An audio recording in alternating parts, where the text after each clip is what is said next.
loves a hard game to play. Sometimes in your life, you have moments that stop you in your tracks. Moments that leave a memory that will never be forgotten.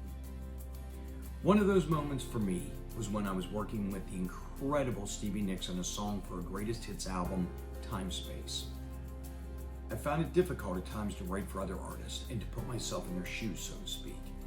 I had to write authentically. It's the only way that works for me.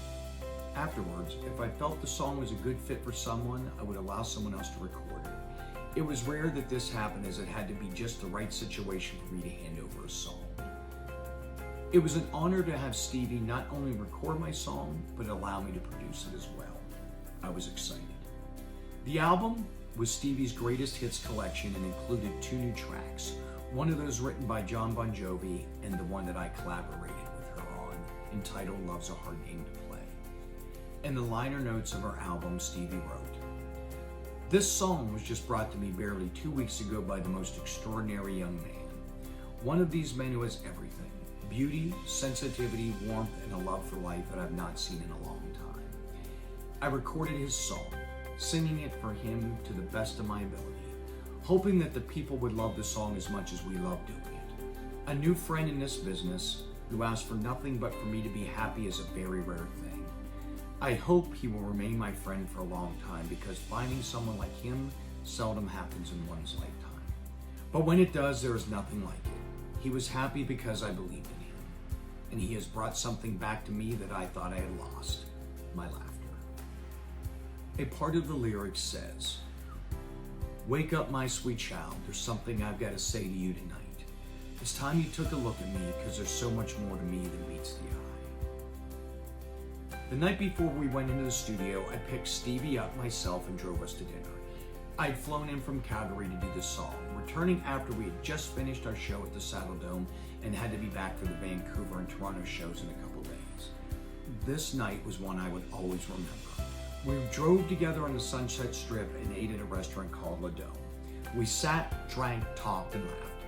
She told me incredible stories, and I told her a few of my own, but none would match up to hers. She was humble and kind, and neither of us were in a hurry. There was a warmth to her soul that I absolutely love and admire to this day. We got so caught up in that moment, we didn't realize that we were the last 2 people left in the entire restaurant. The next day, we went to the studio to record and track the song. At one point, everybody had left the studio except for Stevie, the engineer, and myself. She sat at the piano while I sat with my guitar beside her, and the 2 of us just played music. It was the way I'd always dreamed it would be. With 2 musicians hanging out, playing music, it was incredible. I only had a couple days in Los Angeles, as I had to be back in Canada to continue touring, so on the 3rd day we came in and finished the song together. I sang along with her on it and did some harmonies. She could not have sang it better with true soul. We then had a bittersweet moment of saying our goodbyes. I then decided I wanted to stay late to record my guitar, comp some vocal tracks, and do a rough mix of the song. As I've told you, my friends, my life is a series of roses and thorns. The first part of hanging with Stevie and recording, the rose. Here is the thorn, part 2. It had gotten extremely late, and again, the only people left were Pat Shunk, the engineer, and me. Pat and I exited the studio to go to our cars.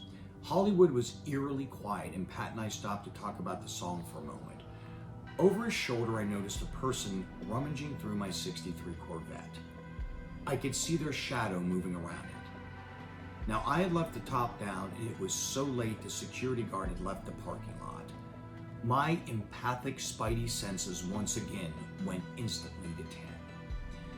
Not knowing if he was carrying a weapon or not, Pat and I calmly asked him to step away from the car. I could tell immediately that something was not right with this person. His eyes were a freaky dark black, his pupils were dilated, and he moved like a PCP zombie. I knew he was heavily under the influence of something, as I've been around a lot of this in my life. I calmly asked one more time for him to step away from the car, but he was paying no attention. But this obviously must have startled him, as he turned around and immediately yelled, "I'll kill you! Get back away from me!" in the most growling devil voice I've ever heard, while simultaneously snapping the antenna off the rear of my car. He almost had a Manson-like appearance and pure evil in his eyes. I knew this was not going to go well.